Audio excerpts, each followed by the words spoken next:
Well, good morning everyone. This is your part 5 video of Unit 1 in which we will discuss the location of central fringe. अगर आपने monochromatic light से central fringe को show करना है, आपको पता है जो मोनोक्रोमेटिक लाइट है वो एक ही कलर की होती है। एक ही कलर की होने के कारण आप डिस्टिंग्विश नहीं कर पाते कि वो सेंट्रल वाली है या फिर आपकी कौन सी वाली फ्रिंज शो हो रही है, क्योंकि मोनोक्रोमेटिक लाइट एक ही सिंगल वेवलेंथ से कंसिस्ट होती है। ठीक है, तो इस कारण आपको कन्फ्यूजन होती है। इस कन्फ्यूजन को दूर करने के लिए हम लोकेशन अगर करनी है सेंटर फ्रिंज की तो आप कैसे करोगे? इसके लिए आपका मेथड है कि in the fringes by monochromatic light. ये कंसेप्चुअल में क्वेश्चन आता है कि how will you locate the centre fringe in any experiment और इन फ्रिज्म बाय प्रिज्म। तो आप क्या लिखोगे 2 मार्क्स में? ये पूरा आप लिखोगे जो मैंने यहाँ लिखा हुआ है कि in the fringes by monochromatic light it is very difficult to locate the centre fringe. Centre fringe को लोकेट करना बहुत मुश्किल होता है by counting, since the number of fringes भी बहुत ज़्यादा क्या होती हैं, लार्ज होती हैं। और to find the centre fringe, सबसे पहले हम क्या करेंगे, उस मोनोक्रोमेटिक लाइट को रिप्लेस करा देंगे किसके साथ, वाइट लाइट के साथ, और सेट कर देंगे क्रॉस वायर को सेंटर फ्रिंज के ऊपर विच इज़ नाउ वाइट।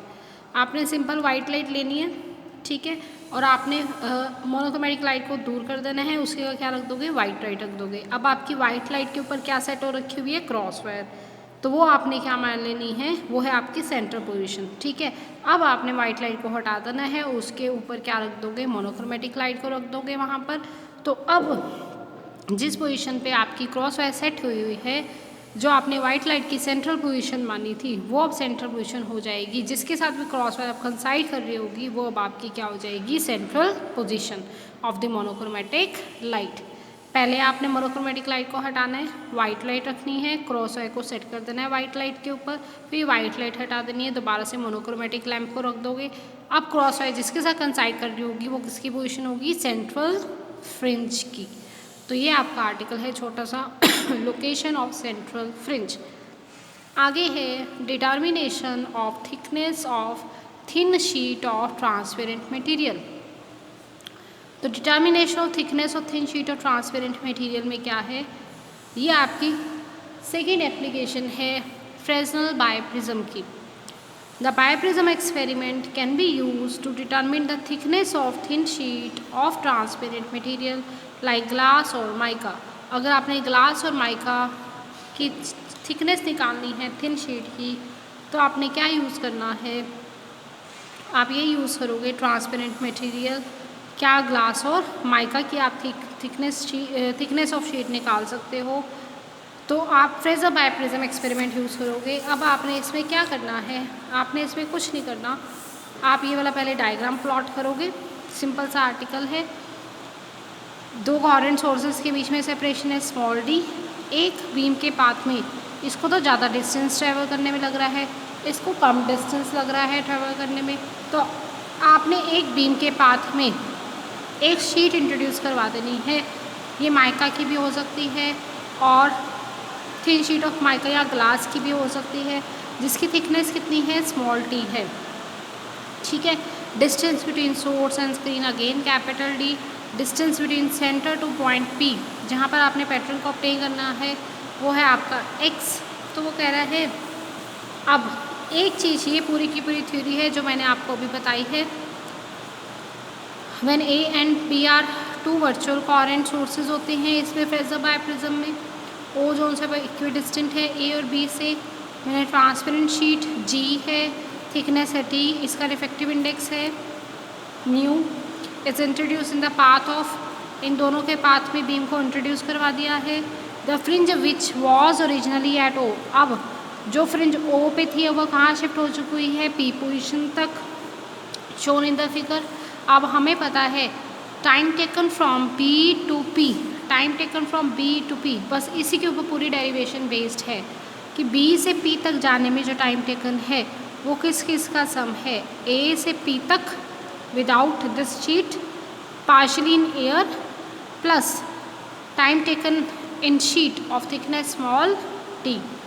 ये चीज़ आपको याद रखनी है कि टाइम टेकन बी से पी में किस किस का सम होगा, time taken from A to P in air plus transparent sheet. ठीक है, let C naught be the velocity of light in air and C be the velocity of light in sheet. आपके पास time taken का formula क्या होता है, distance upon speed. तो यहाँ पर ए बी टू पी तक आ रहा है डिस्टेंस, पहले बी टू पी में डिस्टेंस आएगा, distance is B P upon speed is, यहाँ एयर में ट्रेवल कर रही है इसलिए यहाँ पर स्पीड कितनी है सी नॉट, यहाँ स्पीड कितनी है सी नॉट, वो डिवाइड करवा दिया distance upon speed. Next partial in air की बात करोगे तो टोटल डिस्टेंस है ए पी, लेकिन शीट की थिकनेस को माइनस करवाना है, उतना ही डिस्टेंस ट्रेवल करेगी, तो A P minus small T, A P minus small T divided by C naught plus distance is T upon speed of light in sheet is C. अब दोनों साइड्स को मल्टीप्लाई करवा दो, multiply both sides by C naught, we get, इधर C not से करवाओगे तो सी not से कैंसिल हो जाएगा, इधर भी सी नॉट से सी नॉट कैंसिल हो जाएगा, ये बचेगा, इधर आ जाएगा c naught by c. But speed of light in air to the speed of light in medium, ठीक है, is on as refractive index, that is refractive index. तो बी पी माइनस ए पी उधर ले जाओ, b P minus A p is equals to mu t, इधर आ जाएगा। अब सी नॉट बाय, इधर तो ए पी माइनस टी ही चलेगा, ये तो उधर चला गया, बी पी माइनस ए पी इधर बचेगा माइनस का टी, वो इधर आया माइनस का t, c naught by c की जगह आएगा mu t minus t, mu minus one common ले लेंगे, टी आ जाएगा। P is a point originally occupied by nth fringe in the path difference. अगर आपके पास बी पी माइनस ए पी एन इंटू लैम्डा के इक्वल होगा, तो ये तो लिखी हुई है जनरल कंडीशन, अगर n आपका होगा किसके equal 2n plus 1 into lambda by 2 के इक्वल, तो इस केस में कौन से फ्रिंजेस की कंडीशन लोगे, डार्क फ्रिंजेस की। और अगर ये होता है even multiple of lambda by 2 के, तो उस इवन मल्टीपल ऑफ लैम्डा के, तो उस केस में किसके इक्वल जाएगा, ब्राइट फ्रिंजेस के। तो ये आपकी एप्लीकेशन यहाँ पे ख़त्म होती है। ये n का मतलब ये है कि अगर n होगा इवन तो आपका केस बनेगा ब्राइट का, और अगर n होगा आपका ओड 2n प्लस 1 तो उस केस में आपका ये बनेगा, क्या बनेगा, डार्क फ्रिंजेस वाला केस। ठीक है, तो यहाँ पर ये वाला आर्टिकल आपका जो है वो ख़त्म होता है, एप्लीकेशन आपकी इसमें ख़त्म हो गई। नेक्स्ट है आपके पास इसमें लायोड्स मिरर। अब लायोड मिरर जो सा है वो है आपके पास मोस्ट इम्पॉर्टेंट। अगेन मैंने पहले ही बोला है, इस यूनिट में आपके पास जो है कोई भी यूनिट आप कर सकते, इसमें जो सा आपके पास पूरे यूनिट में, यूनिट 1 में आपके पास सारे आर्टिकल्स करने इम्पॉर्टेंट है। पहला आर्टिकल है लायोड मिरर। ठीक है, लायोड मिरर जो है इसको दिया था लायोड्स ने, डॉक्टर लायोड ने, इसलिए इसका नेम क्या पड़ा, लायोड मिरर। अब लायोड मिरर जो सा है वो भी हम किस लिए यूज़ करते हैं, ये अलग से क्वेश्चन इस तरह से आता है कि एक्सप्लेन लायोड्स मिरर। तो आप क्या लिखोगे कि लायोड मिरर जो सा है it is use to find the wavelength of light using the phenomena of interference. Lloyd mirror की हेल्प से हम क्या निकालते हैं, wavelength of light using the phenomena of interference. Again इसमें फिनोमिना कौन सा अक्कर होता है, इंटरफेरेंस का। The mirror devised by doctor Lloyd. ये पूरी थ्योरी पढ़ के इसलिए बता रही हूँ क्योंकि ये आर्टिकल ही पूरा थ्योरेटिकल है, आपको इसमें से कुछ भी कट नहीं करना, जो मैंने लिखा है वो पूरा लिख कर आओगे बच्चे, क्योंकि डायरेक्ट क्वेश्चन आता है 8 मार्क्स में। अगर इससे भी कम कर दोगे तो फिर मार्क्स जो है वो कम मिलेंगे। तो आपने ये पूरा लिखना है, रेडीमेड टॉपिक है आपके पास, ये आपने बस याद करना है। इसमें एक्चुअल में डायग्राम में है क्या, पहले डायग्राम समझते हैं। ये आपके पास मिरर है M1 M2, एक एस सोर्स है, मिरर है तो इमेज कैसे मिलेगी, बाय रिफ्लेक्शन। ये भी आपके पास कोहेरेंट सोर्स ही प्रोड्यूस होगा इसमें। ठीक है, इसमें भी आपके पास क्या प्रोड्यूस होगा, कोहेरेंट सोर्स। अब देखो ये एक मिरर है, एस सोर्स से लाइट फॉल हो रही है, लाइट जो सी है वो ग्रेजिंग एंगल के ऊपर फॉल होनी चाहिए। अब ग्रेजिंग एंगल क्या होता है, grazing angle, angle made by the incident ray with the surface is known as grazing angle। इसका मतलब क्या है कि जैसे सपोज ये आपका सरफेस है, ये रहा नॉर्मल, यहाँ से इंसिडेंट लाइट आ रही है, सरफेस के ऊपर स्ट्राइक कर रही है, ये आपके पास है नॉर्मल, ये है आपके पास इंसिडेंट लाइट।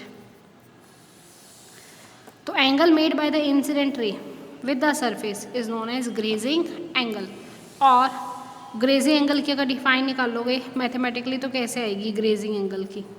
ग्रेजिंग एंगल तो कैसे आएगा आपके पास?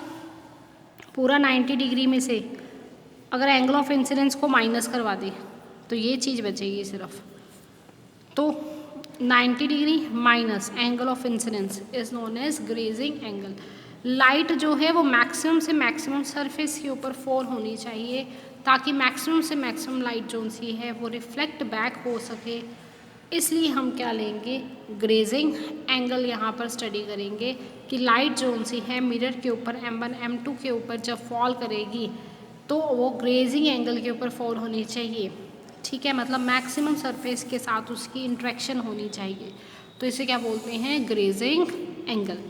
अब वो कह रहा है इसको फ्रंट से तो आपने क्या किया हुआ है, रिफ्लेक्शन हो रही है इसके, और बैक पे रिफ्रैक्शंस को, ताकि लाइट जो है ट्रांसमिट ना हो उसको अवॉइड करने के लिए बैक साइड से उसको पॉलिश किया गया है।